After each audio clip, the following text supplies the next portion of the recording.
Again, my name is Sharice Miller-Odukwe, and I'm excited to be here with we have a student panel along with teachers and principals. So we're excited to have them all here today.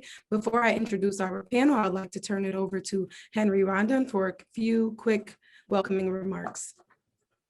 Good morning, everyone, and thank you. My name is Henry Rondon. I am Assistant Executive Director here at CAS-CIAC. I work both with student activities and our sports side. It is a pleasure to be here with everyone today. I'm glad that the morning has gone the way that it has, and I'm looking forward to a good afternoon. And thank you again to our panelists for being here in this very important discussion. Thank you. Thank you, Henry. Okay, now for our panel.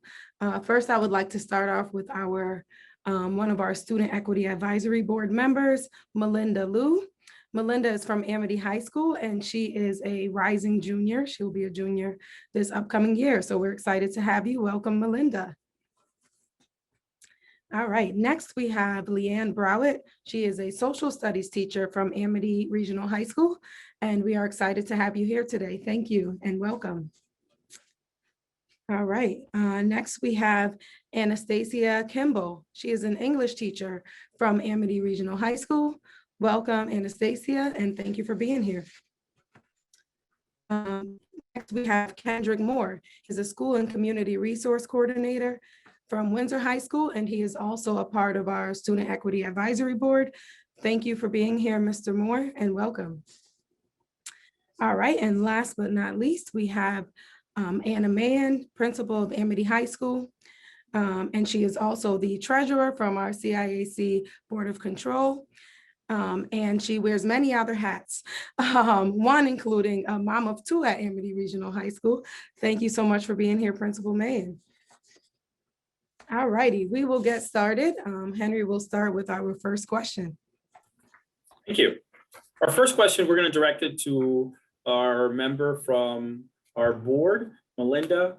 And Melinda, just very briefly, if you can describe for us what made you interested in joining the Student Equity Advisory Board? So how I actually got to know the Student Equity Advisory Board was our school sends out like email blasts every week with like information on different events going on. And I saw this opportunity and I was really intrigued, but I didn't really like know what equity work like really meant. So I thought like, why don't I just like give it a try, see if I like it or not. And I ended up becoming really interested in this. And one thing that I think made me really enjoy this experience was working with different students across the state from different backgrounds and different schools. And that's what I really enjoyed about this. Very nice. Melinda, can you just tell us a little bit about your research project that you did for the Student Equity Advisory Board this year?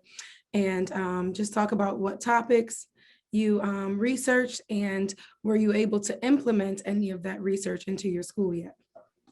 So during my time at the Student Equity Advisory Board, we conducted several like research projects on different social justice topics that we were assigned to. And the assigned social justice topic that I was assigned to was religious discrimination in schools. And so basically what my group and I did was we conducted a survey that we sent to both principals and students. And through that, we were able to get responses on what they thought needed to be improved within their school and how they felt about religious discrimination or kind of like acceptance within their own school.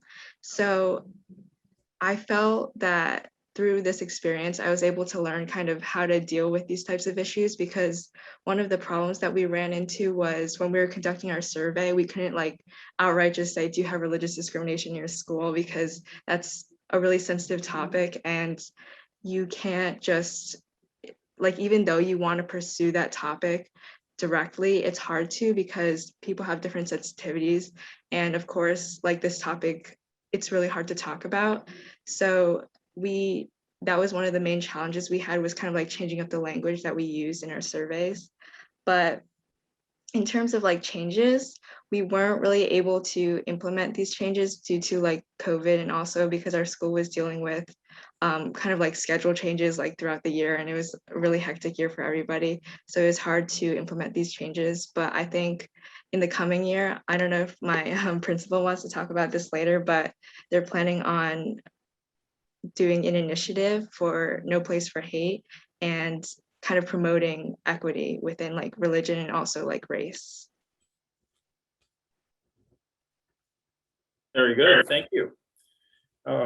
Next question, we're gonna go to our panelists who are educators. And again, thank you for joining us today. And I think our first question for our educators today is, for other educators out there who are trying to find ways to incorporate equality into their everyday curriculum. And I know that equality, of course, as we have seen, is a loaded term. For those of them who are out there who are trying to incorporate equality into their curriculum every day and extracurricular activities, what advice would you give these educators, administrators, those who are looking at running, whether they be clubs or boards in their school communities? What piece of advice would you give them? And I know, of course, again, it's a loaded question, but it is important to see what would you tell these educators to do? And Kendrick, if I can, I'll begin with you. I would say mean it.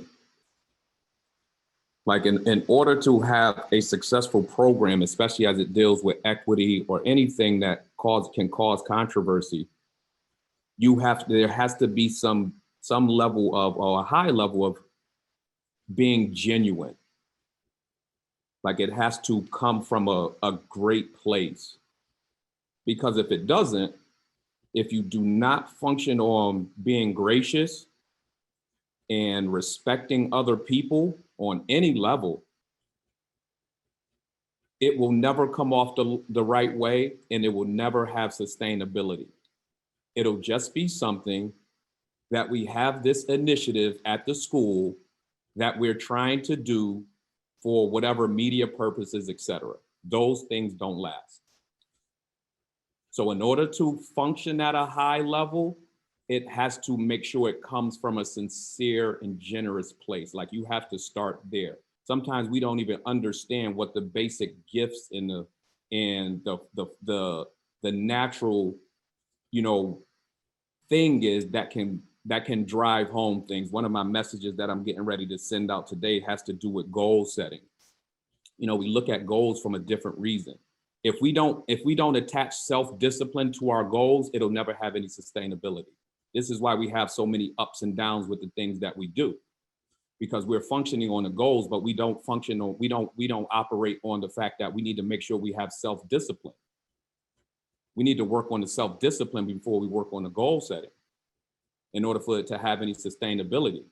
This is why things become so fragmented and all over the place. So as you're functioning on the goals that we set for our school, like are the people that are incorporated and building this brand, like have you put the self-discipline and have them functioning at a high level on their own in order to make sure that this thing has a strong foundation?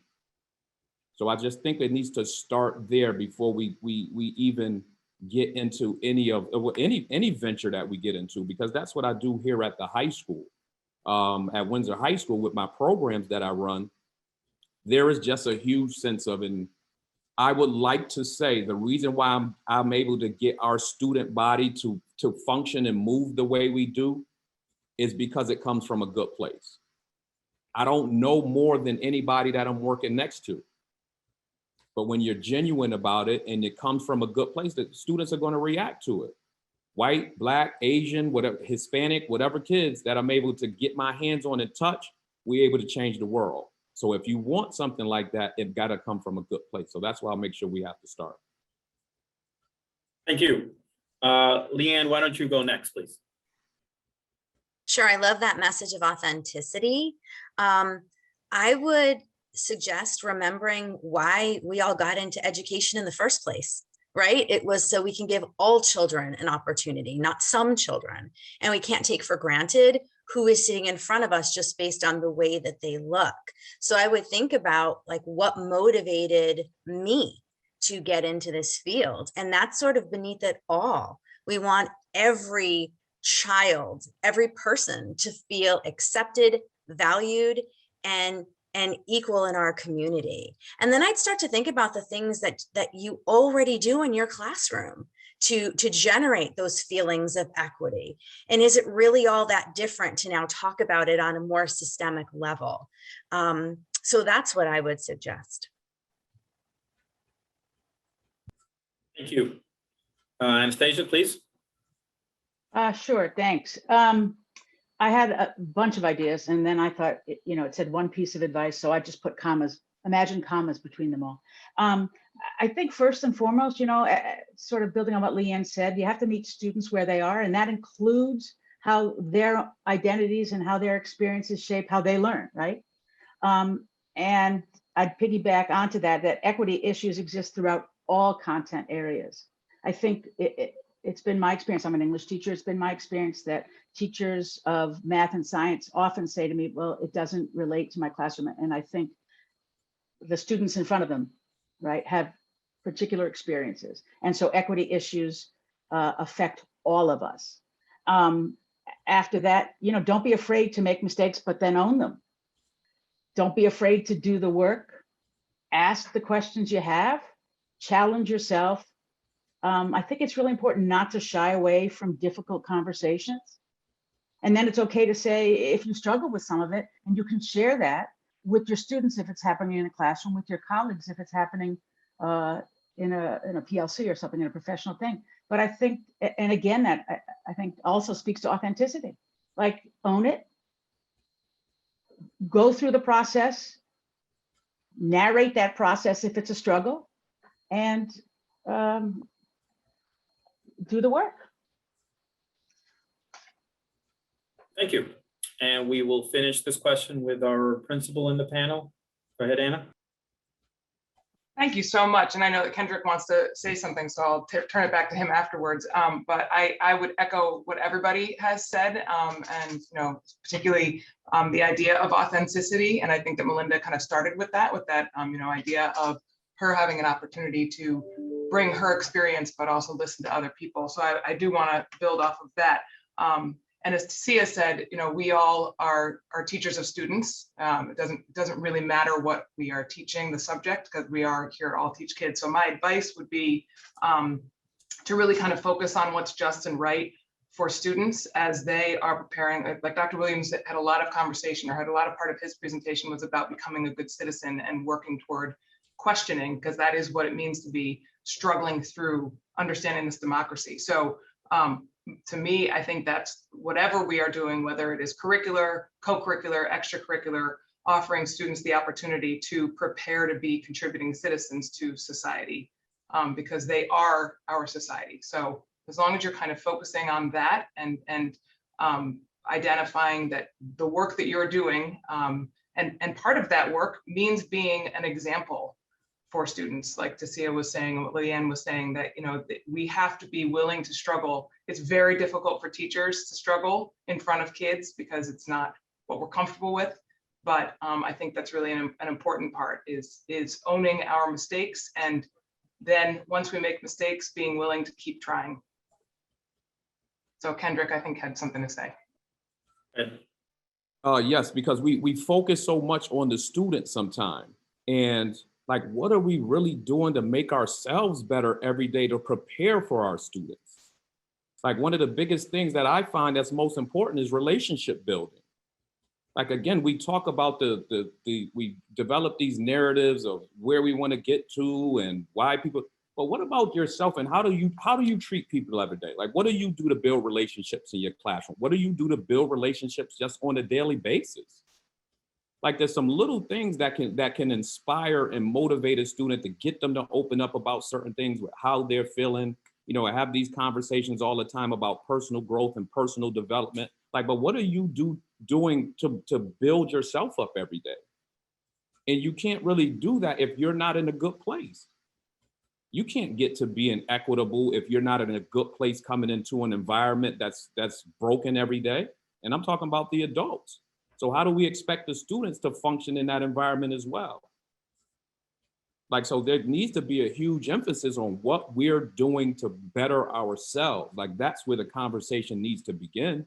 And I know enough of us don't do that on a consistent basis. That goes just back to the self-discipline. Like, what are you doing every day consistently to make sure that you're ready to function at a high level for the 100 students you have for those 5 periods? And I'm not talking about giving them a math grade, because the math grade is, it does, I took French. I was telling the kids in our summer program that I host for incoming freshmen. I took French in high school for 2 years, middle school for 2 years. I know one sentence. Bonjour, mes amis, bonjour. My French teacher taught me that. That's all I know. I sat with my principal in high school and he taught me about discipline, functioning at a high level, being respectful. Those are the things that carried me way further than learning French. And there's no disrespect to any classes that any teacher teaches. But if you want to get a high level of respect from your students and get them to function at a high level, show them that you care. Thank you. I definitely hear that. Definitely, if you got one thing out of French, that's a great thing. I'm going to follow that up just really quickly. And Melinda, I also want you to answer this, if you can, from your perspective as best you can. There's such a focus right now on incorporating African-American studies, Latin American studies. And I know that some schools in the past have already had this, and some schools are about to incorporate this. But if you can get a little more specific about how can we, if you've got this experience already, how can we incorporate equality in our curriculum on an everyday basis? What resources can we use? If you could just give some examples, because I know even in the past, when schools have taught African-American studies, well, what books should we use? What does this curriculum look like? And do we start from 1860 or do we start from 1960? That's just giving examples of, again, you've got this vast history on all sides of the equation. But if I can, what materials and resources can we use? And anyone in the panel, please jump in and you can begin to answer that as best you can. I guess I'll start. So this year, I think I was really fortunate to kind of get the background that I did. So Mrs. Browett, she's my AP US history teacher. And what I really appreciate about her class is, like, we have a set curriculum from like College Board, and obviously we have to follow that. But also one thing that she did that I really enjoyed was kind of letting us read different like history texts that are from different perspectives. And we kind of observed how history is taught throughout time. So we looked at, for example, how women were treated and how they were reported on in the past compared to now.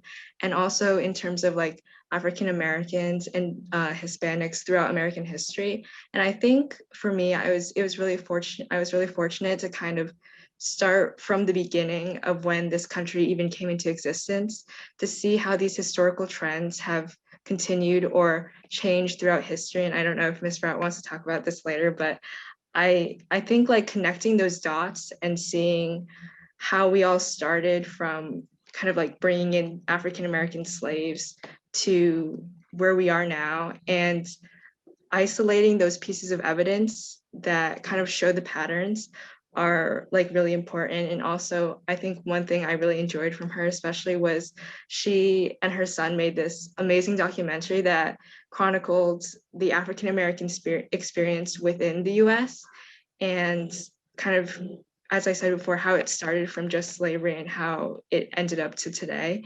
And also, I think looking at different like perspectives within a certain race is also important, because you can't just say like all African American people view an issue a certain way.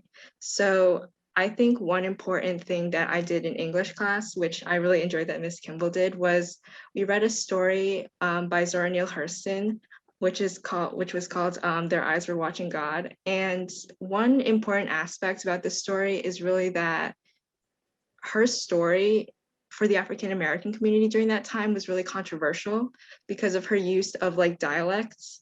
And during the time when she wrote it, a lot of people in the African American community said that like it was disrespectful to them, because they viewed that when white authors did that, it was kind of like discriminating on the way that they spoke and how they kind of like live their lives. But for Zora Neale Hurston, as an African-American woman as herself, it was kind of like her identity, and that's how she defined herself. And she went to school to study dialects, and that's kind of why she wrote her stories that way. So I don't know if my teachers want to expand upon that, but I think kind of looking at where everything started and where it all ends is what I think is really important. So you kind of all see why Melinda is such an awesome student. Yes, I don't think 1860 or 1960 is a good enough date. You have to start from the very beginning of the country and follow the thread through. I think that's really important. And I think it's super important. I'm a history teacher, to understand that in general, history textbooks are written about the victors. They don't tell everybody's story. They just tell some people's story. And it's not most of our experiences. So you have to look for those additional perspectives. And sometimes they can be secondary sources. Howard Zinn's People of the US is like a good go-to. There's a man named Lowen who wrote Lies My Teacher Told Me, that has absolutely wonderful perspectives, different alternatives, ideas. The Soul of America by Meacham. But then it's also going to some primary sources. So the Tulsa race riot and massacre has gotten a lot of attention because this year was the 100th anniversary of it. But Mary Parrish, who experienced it, stayed in Tulsa after the massacre and interviewed dozens and dozens of people and took pictures. So looking at excerpts from those interviews becomes really, really important. And when there's opposition, which I know there's been, this opposition to critical race theory and things like that of late, I think it's really important to understand that we as teachers, like, I don't teach fiction, I teach history. So I can't ignore the facts of history because there might be some unpopular political pushback right now. So if you teach the stories and you teach the events, it becomes really important. And I think it's also really important to connect things to modern day.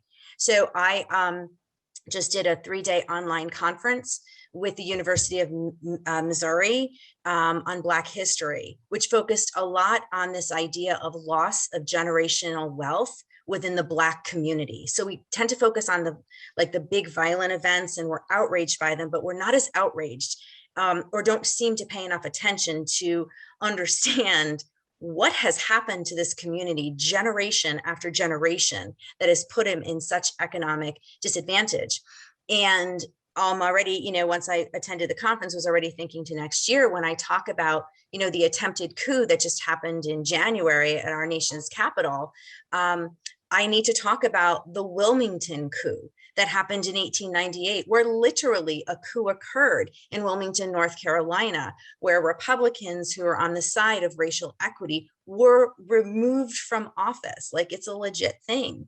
So I think focusing on multiple perspectives over time and helping students see the trends becomes really important when it becomes any type of equity issue, whether it's racial, whether it's economic, it doesn't really matter. But I think telling the facts and letting students sit in those facts and try to make meaning of them is really critical.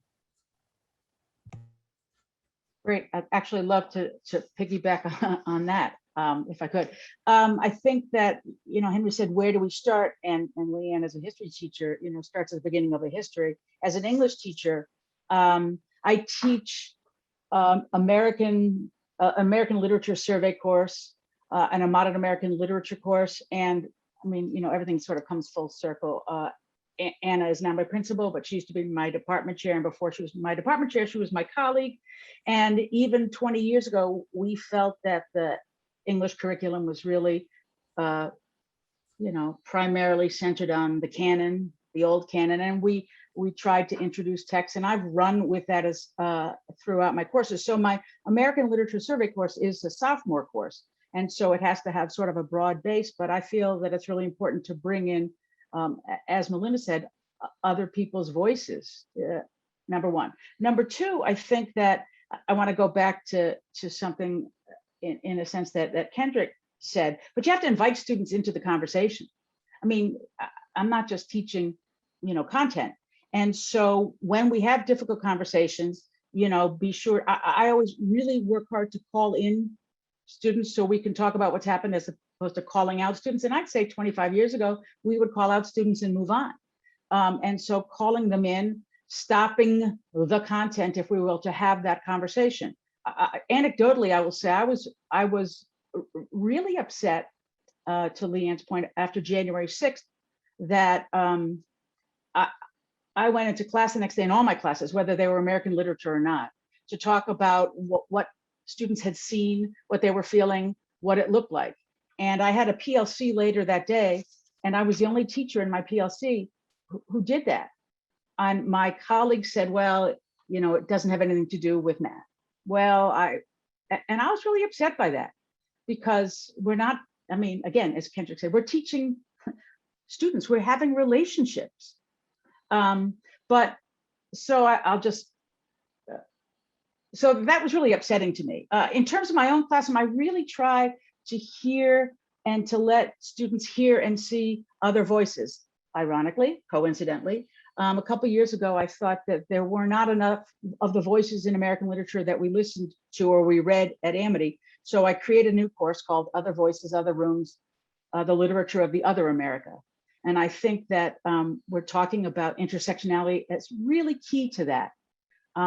So that's a senior elective with that sort of understanding that intersectionality is important, and those voices that we haven't historically heard through literature are really, really important. I wanted to allow students to explore maybe some recent literature of American identity that have been left out of the larger and more familiar story, right? Literature that focuses on ideas of race and gender, class, disability, and their intersectionality. So I have been really free to bring in literature, poems, films dealing with questions of equity and justice and relations between and among races and ethnic groups and gender and classes.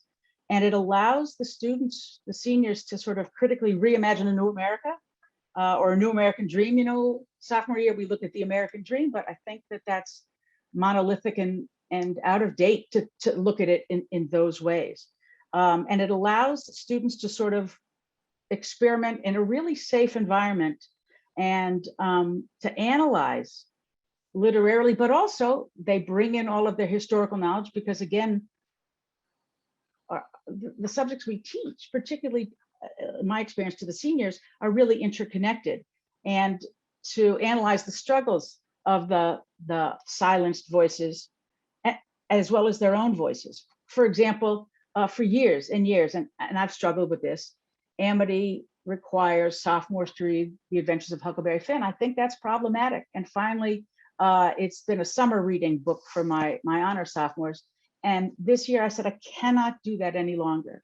I think for a million reasons. So we've introduced The Best We Could Do, which is a illustrated memoir, graphic memoir by Thi Bui, which is a Vietnamese refugee experience. And they pair that with the Jewish experience of the turn of the century. I think that's really important. And I think too, that when we talk about racial diversity in literature, often we talk about sort of Black voices, but I think obviously there's a lot of other literature and that we need to be looking at and expose kids to. So I've been really sort of incredibly pleased with the reaction of the students that I've had in Other Voices, Other Rooms, because it allows them to pick the text they want to pick. I don't choose the text for them. I have a bookshelf, but if they want to bring in something else, or they have a different interest in terms of race or ethnicity or gender, sexuality, or class, disability, when we're looking at those units, they can bring in that text. They can talk about it, fiction, nonfiction, poetry, film. I think that's really, really critically important. And finally, there is no one group in this country that's monolithic. Again, and I think Melinda said that, there isn't just a Black voice or a Jewish voice or women's voices. Right? Then nothing's monolithic. And so we have to really look at that fabric of the different voices. So. I just want to quickly jump in to kind of echo what everyone has said. I wanted to make sure Tasia said the idea about the choice, the student choice, because I think that's really important. That kind of brings in that, that opportunity for students to engage. You have to help lay a foundation for them to be able to make, those good choices, or the informed choices. But as Kendrick said, it's about building relationships. And so the place you start is really with building relationships within your school community, because that's how we build community. So with your peers, with your students, and then so if you're going to launch into Tasia said I was an English teacher, so I can't really give a very good calculus, synonymous aspect. But if you're going to launch into something in calculus, it doesn't mean that precludes you from building relationships with your kids, asking them where they are, where are they coming from, what's going on with them. And we kind of are picking on math a lot. So, it doesn't matter if it's science or PE or whatever the case may be, you're here to build relationships. And so whether it's through content or conversations or, when you see kids in the hallway, that's the place to start, I think. One more thing, the kids are way ahead of us on this stuff, by the way. It's the adults that are more uncomfortable. I find when we have any conversations about equity, the kids are more comfortable. So I think it's important to understand that too, to help us. And Tasia had mentioned before, acknowledging when you're uncomfortable or when you're making mistakes, or perhaps it was Kendrick. I think that's super, super important as well. After Charlottesville a number of years ago in a critical issues class I taught, I worked up the courage to say something that I had thought many times in my career, having taught in predominantly white schools, which is when I'm teaching about a racial topic and I have like one Black student sitting in the classroom, I am so nervous on the inside because I am afraid of unintentionally making that student feel uncomfortable. And it's not about, being politically correct. I just don't want to make any of my students feel uncomfortable. And I feel like when there's just one student, if you're talking about something that is of that, perhaps visually of that identity, it becomes, obvious. So I actually verbalized that. And it opened the floodgates in my classroom. And then I had other students echoing similar sentiments. I had students of color and echoing sentiments or stating things like, I'm kind of tired of feeling like I have to be the voice of all Black people, or I have to teach people how to not be racist. And it opened a really genuine, honest conversation. And to the point of being genuine and building those relationships, taking those risks and being honest is really important, of course, but then you have to have already established respect and comfort levels for all members of your classroom when you do it.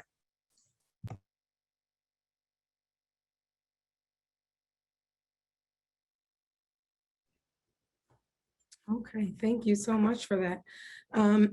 So as we begin to close, I know this conversation can go on for so long and I would love to be here all day, but we are going to get ready to close to go into our breakout sessions. But before we close, does anyone have any last minute words of advice or any last minute messages for our educators who are in the meeting today?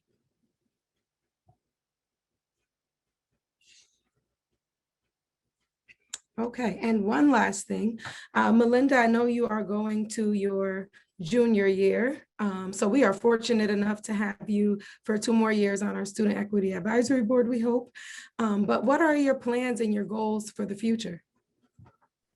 In terms of equity and these kinds of activities, I think I will continue with the CAS-CIAC and their these initiatives to promote equity, because I think this is a really important issue.